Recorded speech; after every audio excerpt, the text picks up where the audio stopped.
Well, thank you, everyone. Welcome, and I'm so happy to see so many people here today. I want to acknowledge that Brandon University has campuses on Treaty 1 and Treaty 2 lands, and we are a gathering place for people from many backgrounds and around the world. In this way, we carry on the Indigenous customs of our home in Brandon. We acknowledge Brandon is on shared territory between the Dakota Oyet, the Anishinaabe, and the national homeland of the Red River Métis. Today, many other Indigenous people call Brandon their home, including the Ininu, the Anishinaabe, the Denisovan, and the Inuit. The plants, animals, and people who share their history and traditions on this area's land and water deeply influence our gatherings today. I would like to also welcome people of all genders. This may include people who identify as women, men, FTM, MTF, cisgender, gender, nonconforming, or others. I would like to welcome people of many descents, be they African, Asian, Arab, European, and people of mixed multiple descents. I would like to welcome the languages spoken here, Indigenous languages, English, French, Italian, Spanish, sign language, and others that I haven't mentioned. I would like to welcome people of different class backgrounds, be they working class, middle class, owning class, or those who aren't sure where they fit on the class spectrum. I would like to welcome people who currently struggle with getting access to resources necessary for survival, be it healthcare, adequate housing, reliable transportation, childcare, and people who currently have more access to these resources. I would like to welcome people with disabilities, be they visible or invisible. I would like to welcome people who are gay, lesbian, bisexual, heterosexual, pansexual, queer, or others for whom none of the labels fit. I would like to welcome your bodies and the different ways you experience yours. This may include chronic pain, strength, or tension. I would like to welcome your emotions here today, be they joy, bliss, grief, rage, righteous indignation, contentment, and disappointment. I would like to welcome people with different faiths, religious traditions, faith practices, private practices that don't belong to a tradition, agnostics, atheists, and seekers. I would like to welcome our knowledge keeper, Susie McPherson, to give us a blessing. Good afternoon, everyone. Join with me as I share some words in Cree.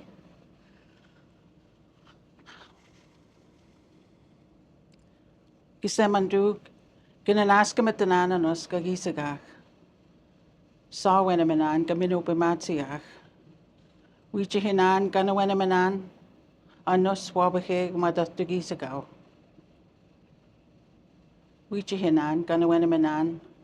Gakanoni nanan gajawasamasa. Nabewag, squewag. Squezazak, egwanabezazak. Ego gakanowenige.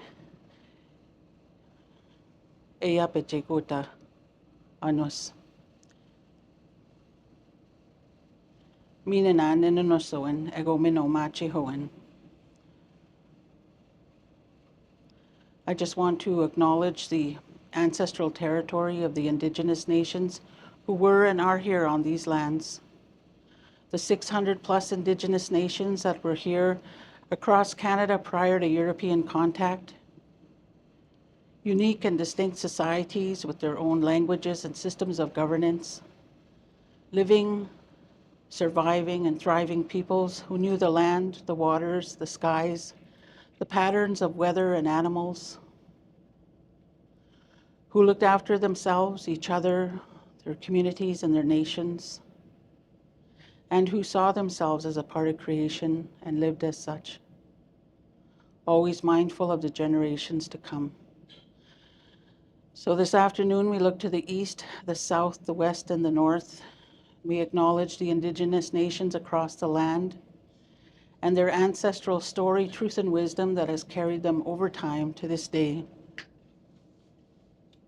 We acknowledge how the story unfolded over time, and we turn full circle to the east,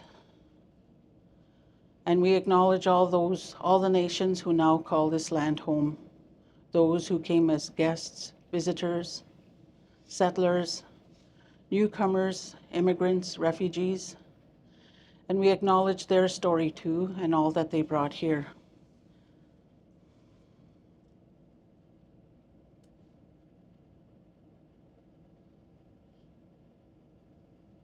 and we are mindful of each and every one of our stories that is connected to the Indigenous worldview story that was happening here, that was and is happening here.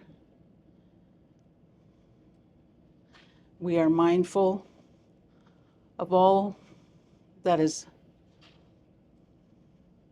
been done to move towards the good of all, including the land, the animals, and the waters. We give thanks for this place, for each one that is blessed to be a part of it, and the work that has been done, continues to be done, and will be done. And so I say thank you. I am grateful, all my relations. And I say Egwasane, Nananaskamun, Gakanona Wakamaganak. Thank you. I want to take this opportunity to thank the individuals who helped us to realize our dream.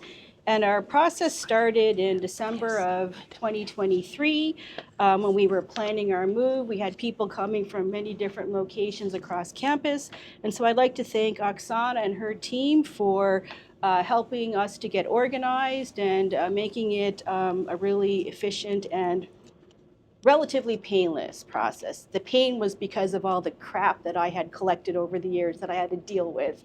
So I'd also like to acknowledge and thank Yulia for helping us to become good new tenants in this building. We appreciate all the work that she does behind the scenes in the morning and keeping our place clean and organized.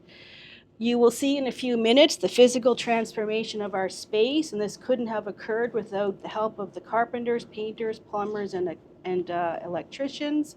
And while some of the faces have changed over the years in my time at Brandon University, the quality of the work has not. And so we want to sincerely thank Matt for his excellent carpentry work. Matt's always smiling, always, and that's because he's a Maritimer, so we're always very cheerful people. Yep, from New Brunswick. He's a Maritimer from New Brunswick, as well as Brent. Bruce and I were chatting that this may be our last project together. We worked on many over the years. And so I've always appreciated his advice on lighting and helping us to make our space look its best and brightest. Also want to acknowledge Brian for his painting and for installing a second mural on my wall. He was unable to remove the shark from science, so I settled for what we have now. Barry couldn't be with us, Carter Squire, but he did a lot of painting for us as well as Steve. He helped to figure out a way for us to have plumbing into our space, and so it was quite ingenious what he came up with, so it's really wonderful. I want to take this opportunity to introduce you to our team, and also I want to thank them for backfilling for me. While I started this position in January of 2024, I was deeply embroiled and invested in negotiations, and so I feel like they didn't get my full attention for quite some time. Many years ago, I was asked by the then Vice President Research and Academic, Scott Grills, to sit on a search committee for a coordinator of research services. And we managed to steal or attract this young whippersnapper from the University of Winnipeg, Carrie Merkin, and she's our manager of research services. Carrie just received her 15-year PIN this past year in 2024. And in those 15 years, she has worked with 8 different vice presidents. That's changing your boss every 2 years on average. And that's not very easy. And until about a year ago, 2 years ago, she was an office of 1. And I would like to tell you that she was the glue, the constant that has held this research portfolio together in light of all of these constantly changing vice presidents. So thanks, Carrie. I'd also like to introduce Julia Hare. She is our research officer. She just celebrated her first 1 year in September, I think, of 2024. And Julia brings us a a wealth of research experience from her time spent at the University of Guelph as well as Queen's University, and she's got some major skills managing and editing journals, so we have yet to tap into that, but maybe we will. While Sally Spees is no stranger to Brandon University, she officially relocated and joined the research team just over a year ago, so you're not new anymore either. Nope. And I appreciate her patience. Like, if you could see some of the things that she has had to deal with, it's incredible. I don't know how she doesn't just throw her computer out the door. And I really appreciate her forensic accounting skills. I'd also like to acknowledge Todd Martin and Reyes Soussan, who bring their wealth of administrative experience and skills to our team. And I don't think I've ever met two individuals who are so efficient and don't waste a minute of their day. They're really quite incredible. Our latest addition to the team, Nick Brown, our Knowledge Mobilization Officer. It's hard to believe he's only been here for 3 months working with us. But I like to think of Nick as kind of the heart and soul of the team, in the sense that he's the one that has to take all of your great work and show your passion and get that across to the public. So we really appreciate that. We're not done yet. We hope to add one more person to the team in the near future, and so we're going to need some space. So I've been checking around here, looking for some more. I would like to end by highlighting for all of you some of the incredible progress we've made on research as a university and as a society. In terms of grant funding, it's increased quite a bit over the years. When the RSF was first implemented in 2003, Jeff was the Vice President, Academic and Research, so he received that first research support fund. It was just over $250,000, and now it's over $600,000. And this all relates to the increase in the number of grants from the tri-agency that we've received, which of course is because of all of the researchers at Brandon University. There are a number of state-of-the-art facilities that have been created due to the infrastructure grants from the Canada Foundation for Innovation. Several years ago, I was part of an external review, and we had to show these external panel members around, show them the research space, and one panel member commented, well, they're not that great. Like, these aren't that good. And they are, actually, because I went to that person's university and I know that their spaces are not as good as ours. So we really have some fantastic spaces. The number of CRCs that we have present at Brandon University have grown, and we're not done yet. We're hoping to get a few more in the near future. NSERC has more than a 30-year history of undergraduate student research awards, and now all three agencies, SSHRC, NSERC, and CIHR, are offering these awards to undergraduate researchers.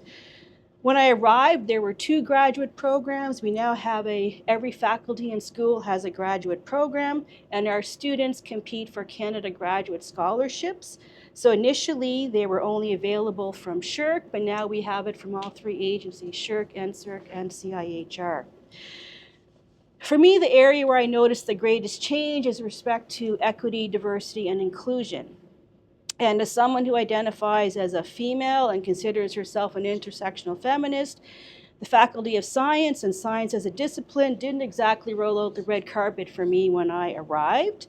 Beyond the obstacles I experienced, including not getting access to grants, research space, and an incredibly high workload. I was actually in overload. That's the old days when it was 18 credit hours, and you actually had to be in 3 credit hours of overload to get the pay, so I really was working for free.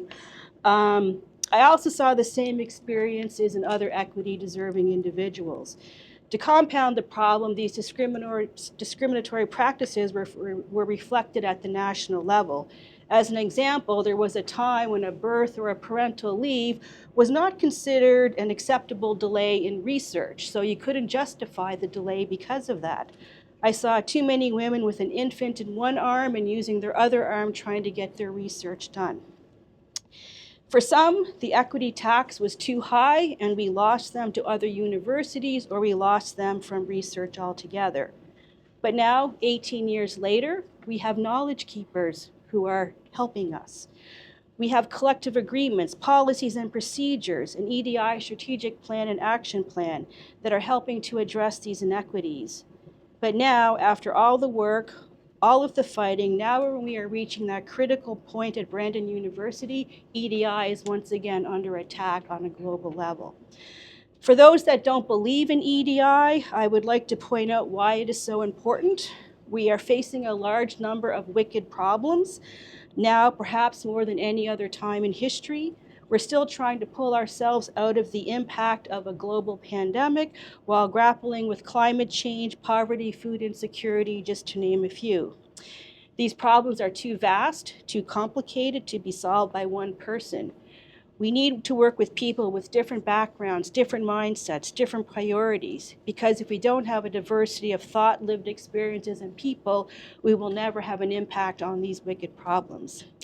So the final area of change that I want to highlight is the reason we're all here today, to celebrate the opening of the Office of Research and Graduate Studies. This is another tipping point in our history because it represents the next step in the evolution of Brandon University, an office dedicated solely to the research and graduate studies portfolio. Thank you. Hey! They really are sharp.